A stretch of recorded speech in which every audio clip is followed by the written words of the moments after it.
So we're going to get a report in a few days from the DoD Inspector General. And if the DoD Inspector General finds what is pretty obvious, both to you smiling there in the witness seat and to all of us up here, that the information was, in fact, classified, do you plan to take any accountability for that? He is smiling, the Secretary of Defense of the United States, sitting under oath before Congress, being asked whether he will be held accountable for sharing classified military strike information on an unclassified messaging app. And he is smiling. That smile is what this video is about, not because it is unusual to see a confident witness in a congressional hearing, but because of what had happened in the 5 minutes before it, and because of the specific words Hegseth himself had used to get there. Gentleman yields back. Chair now recognizes a gentleman from Massachusetts, Mr. Moulton. Representative Seth Moulton of Massachusetts is a Marine Corps veteran who served 4 combat tours in Iraq. He is not asking about signal chats as a theoretical exercise. He knows what launch times mean. He knows what anti-aircraft missiles mean. He knows what it means to send pilots into enemy territory on a strike mission. And he knows what information, if compromised, gets those pilots killed. When Moulton stood up in this hearing, he was not performing. He was doing something very specific. He was building a legal trap, methodically, step by step, using Hegseth's own words to close every exit. The open question that runs through this entire hearing is this: when Hegseth finally ran out of exits, why was he smiling? By the end of this video, you will understand exactly what the trap was, how each step of it worked, what Hegseth said that sealed it, and what that smile means. Secretary Hegseth, I'd like to clarify a few important details for the record. When you texted the launch time for F-18s going into combat over enemy territory facing anti-aircraft missiles on an unclassified signal chat, did that launch time come from Central Command, yes or no? Step 1 of the trap. Moulton did not ask whether it was classified. He asked something much simpler. Did the launch time come from Central Command? That is a factual question about the source of the information. It has nothing to do with signal, nothing to do with classification levels, and nothing to do with the mission's outcome. It is the most basic possible question about where a piece of information originated, and Hegseth could not answer it.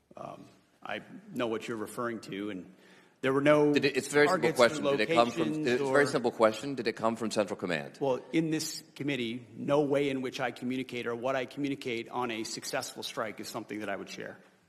So you can't even identify the combatant command under which this operation occurred? Well, everybody knows the combatant. Okay, so everyone knows it's Central Command. So he just confirmed it came from Central Command. He tried to avoid the question entirely. No way in which I communicate is something I would share. And then, when Moulton pointed out that everyone already knows it was CENTCOM, Hegseth conceded the point out loud. Central Command. That confirmation matters more than it might seem. In law, in classification cases, establishing the chain of custody for information is essential. Moulton needed CENTCOM on the record as the source. Now he had it. He knew where the launch time originated. He knew who sent it. The next question was about how it traveled from there to Hegseth's phone, and on what kind of system. So when Central Command sent you this information, did they send it on a classified system or an unclassified system? Well, as you know, having served yourself, any way that the Secretary of Defense communicates or provides information in and of itself is classified and not to be discussed. So Stop. Listen to that sentence again. Any way that the Secretary of Defense communicates or provides information in and of itself is classified. He said that in an attempt to avoid answering Moulton's question about whether CENTCOM sent the information on a classified or unclassified channel. Hegseth articulated a principle. Everything the Secretary of Defense communicates is classified. He said it to protect himself from the question, and in saying it, he destroyed his own defense. Because if everything the Secretary of Defense communicates is classified, and the launch time came from the Secretary's own communication chain, then the launch time was classified, and he put it on signal. That is the entire case. He made it himself, but Moulton wasn't done. So what was the classification marking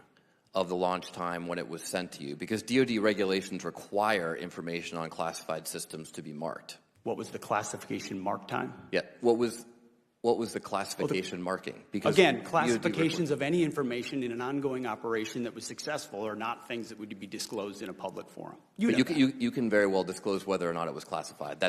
It's not classified to disclose whether or not it was classified. And in fact, DoD regulations state that any classified information has to be labeled with its classification. Was it classified secret or top secret?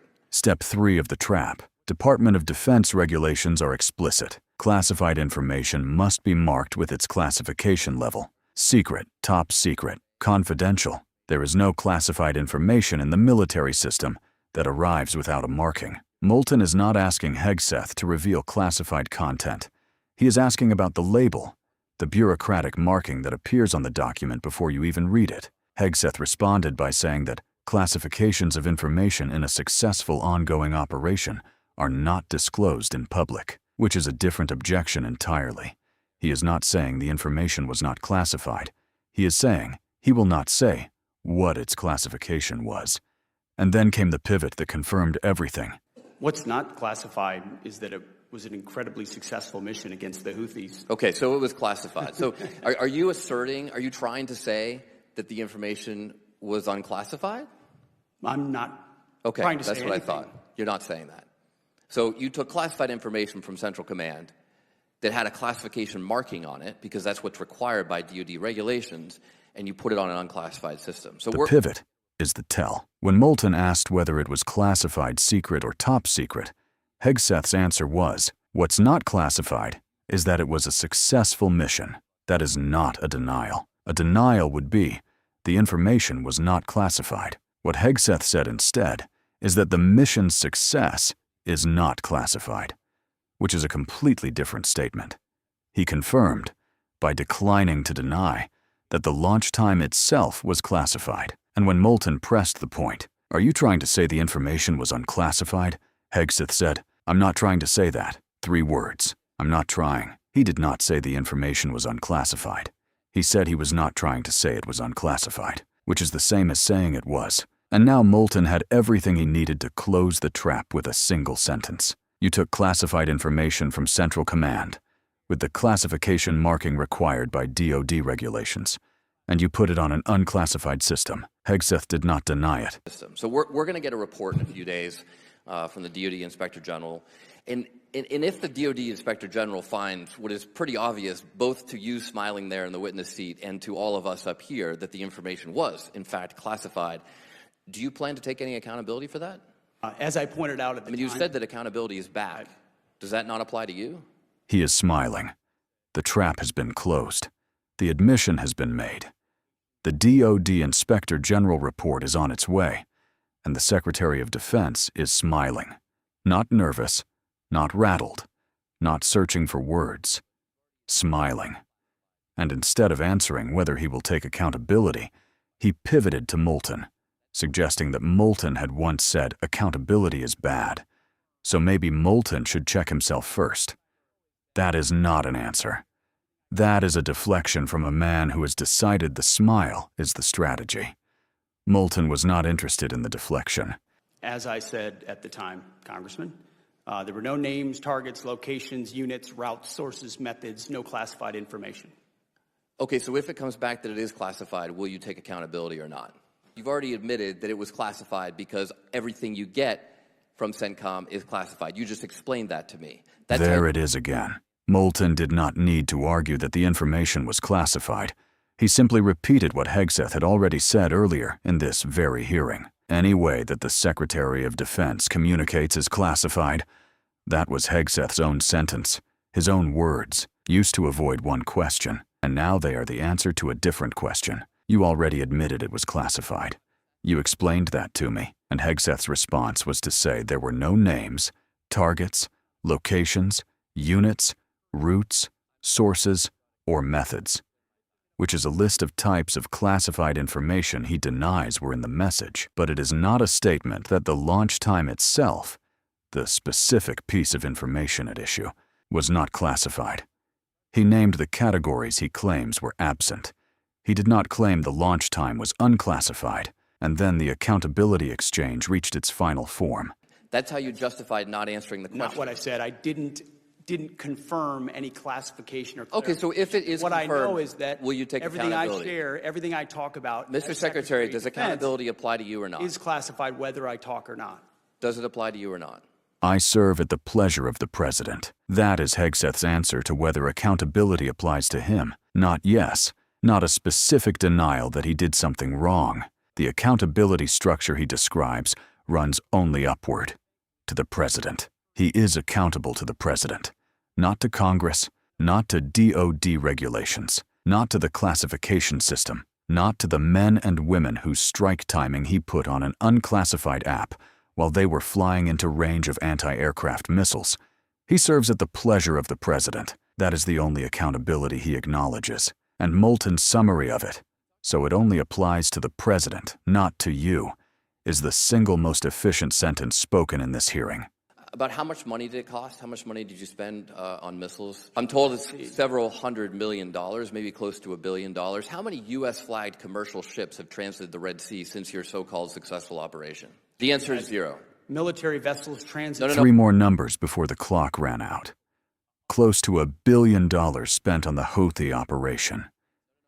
0 U.S.-flagged commercial ships that have transited the Red Sea since that operation, the stated objective of which was to reopen those shipping lanes. And 8 generals and admirals fired, whose names and reasons Hegseth could not provide when asked. The operation cost approximately $1 billion. The shipping lanes it was supposed to secure remain unusable for American commercial vessels. And the military leadership that was dismissed in connection with the administration's priorities, 8 of them, cannot be explained by the man who dismissed them. These are not partisan talking points. These are the Secretary of Defense's own numbers, spoken under oath in response to a combat veteran asking what the mission actually accomplished. Gentleman's time's expired. Chair, and I recognize the gentleman from Georgia, Mr. Scott. Close the loop. Moulton came in with 6 questions, built in a specific order, each one using Hegseth's own previous answer as its foundation. First, did the launch time come from Central Command? Hegseth confirmed it. Second, did CENTCOM send it on a classified or unclassified channel? Hegseth said everything the Secretary of Defense communicates is classified. Third, what was the classification marking? Hegseth refused to say, but that refusal is only legally coherent if there was a marking to refuse to reveal. Fourth, was the information unclassified? Hegseth said he was not trying to say that. Fifth, so you took classified information and put it on Signal? Hegseth did not deny it. Sixth, will you take accountability? Hegseth said he serves at the pleasure of the President. That is the trap. 6 steps, each one narrowing the available space, each one using language Hegseth himself had produced. And at the end of it, with the DOD Inspector General report days away, with the classification logic of his own statements fully on the record, with a combat veteran sitting across from him who knows exactly what F-18 launch times mean when those pilots are flying into anti-aircraft range, the Secretary of Defense was smiling. That smile is not confidence. A confident man answers the question. A man who knows the answer is damaging and knows he is protected from the consequences. That man smiles. 6 steps, his own words, no denial and a smile. What would you have asked him?